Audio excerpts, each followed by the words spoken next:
Hey guys, how you doing? So we have a 2005 Mazda Tribute here.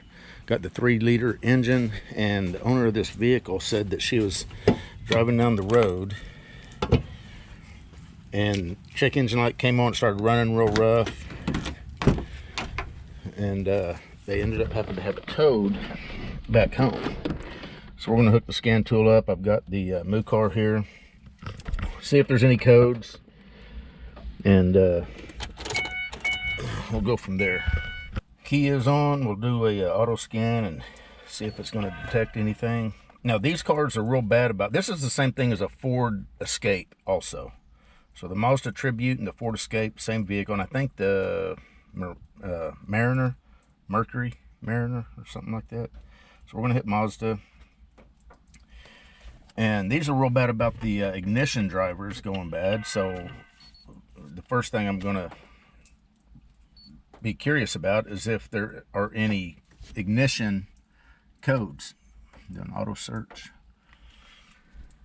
And if there is, then that'll be a big clue right there. It did detect the computer, so that's always good.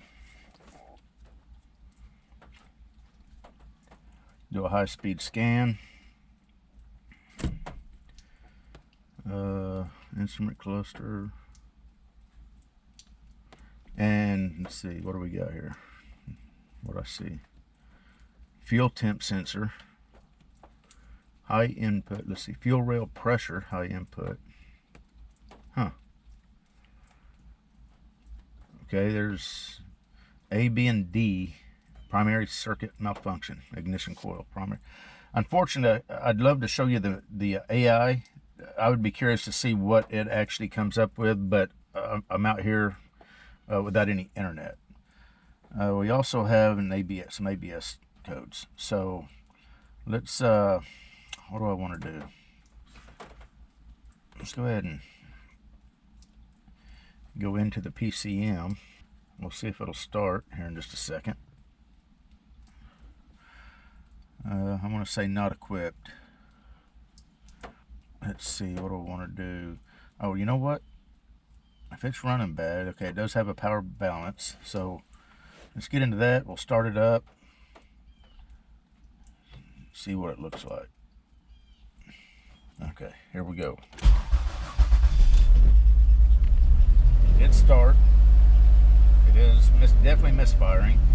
And we definitely got misfires on cylinders 1, 4, and 3, it looks like.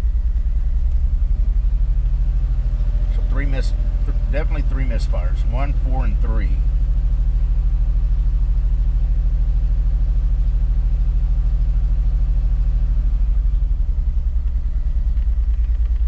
So let's get out of that. Will not stay running by itself. You got to keep foot on the gas. Relative compression. I'm just going to let it crank. I'm going to listen to it crank. I'm going to push the pedal to the floor. I'm not sure if this has a clear flood mode or not. Hopefully it doesn't start with my foot to the floor. Hopefully it'll just crank. And I'm just going to listen and make sure that it sounds okay during the cranking. And it does. It sounds perfectly fine. So compression wise, hopefully we're good there. With the ignition codes, first thing I want to check is just to see if the computer is able to control the ignition coils. So let's go see how this is going to go. All right. So this is a transverse V6. 3 of the coils are on the back cylinders. I know that's cylinder number 1. That's bank 1 back in the back. We could get to the coils here in the front after taking this cover off, or we can get to the coil driver wires right here at the computer. And I think I'm gonna have to get the diagram. I did print off the diagrams before I drove over here, just in case I needed some diagrams. So let me take a look at those real quick. All right, guys, hopefully you're seeing that light. I've got the diagram and the plug connector. It is this first plug that all the coils run through. And I've got pins in coil number 1, coil number 2, and coil number 6 right here in 22. 6 was good. 6 was firing. So I want to see a good good signal from the computer on a good coil, and then bad one. Both these should be dead. Well, they shouldn't be, but I think they're going to be. And then this one should good. So what should happen? I've got my test light hooked up to battery positive. So the computer controls the coils by grounding the control side circuit. It's only a 2-wire coil. I guess I could take this off to show you, but trust me, there's just 2 wires going to the coil. One of them has got constant power. The other one is controlled by the computer by grounding it. So I'm going to crank the engine. Right now the key is off. We do have a light, so that circuit is grounded. I'm going to crank the engine. We should see it flickering as it's trying to ignite the coil. My assumption is that it's not going to do anything. It's going to go off and stay off.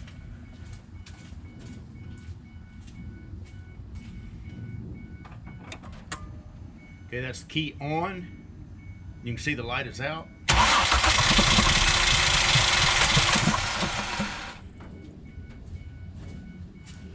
So that's definitely a bad driver in the computer. Let's go here to coil number 2, and it should be the exact same thing. So we should have, make sure you don't touch these pins together. We should have, right now it should be lit up. Hopefully that doesn't fall over while I'm doing this. I'm going to turn the key on. Now I'm going to crank it. Key's off. Another bad driver. Now let's go to a known good coil, or a good cylinder that was firing.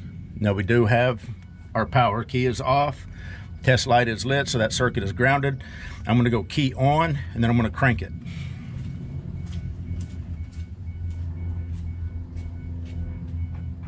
Key on. Now I'm going to crank.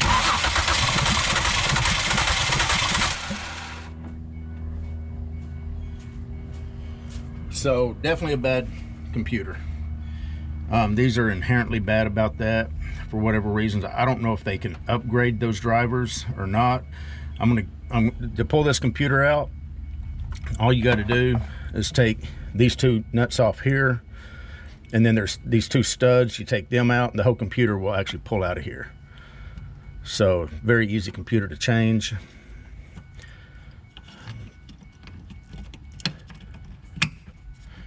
To get these connectors off, there's a little locking tab right here. You push down, then you pull the lever back, and then the whole thing will come right out. In fact, let me show you that. You can do it with your finger, but it's easier to use like a little tool, and then the connector pops right out of there. So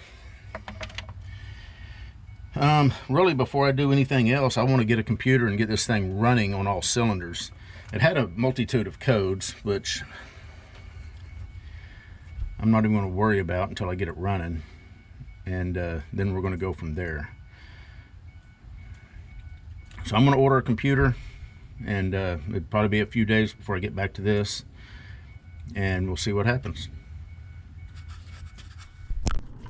Alright guys, so I got the new Reman computer. It came with 2 programmed keys. I just had to get them cut, and I just did that. Cost $8 to have both these cut at my local locksmith, and let's get this plugged in.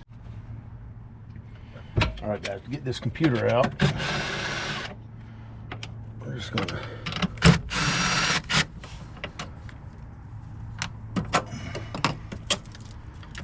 take that off. Those were 10mm. I think these are, they're probably 11. I don't have an 11, so I'm using a 12 6-point. And actually, before I did that, I should have disconnected. Just push this little safety tab down right here, and then pull out on the lever.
All right, guys, so I got all 6 coils and spark plugs replaced.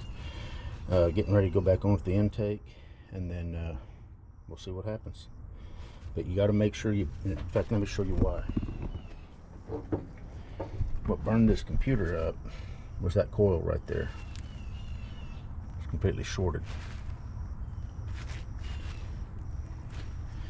So that's the problem with these, is you got the coils that'll short, then they'll short the drivers out in the computer.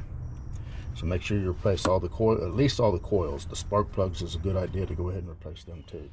Just make sure that it takes all the unnecessary load off of the ignition system. If your spark plugs are semi wore out, that's going to make these coils work harder. So fresh spark plugs, fresh coils, you'll lessen your risk of burning up another computer. Let me get this intake back on and we'll start it up.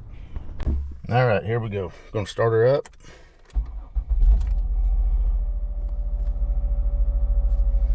Sounding good. Let me get the camera mounted and we'll get the power balance pulled up.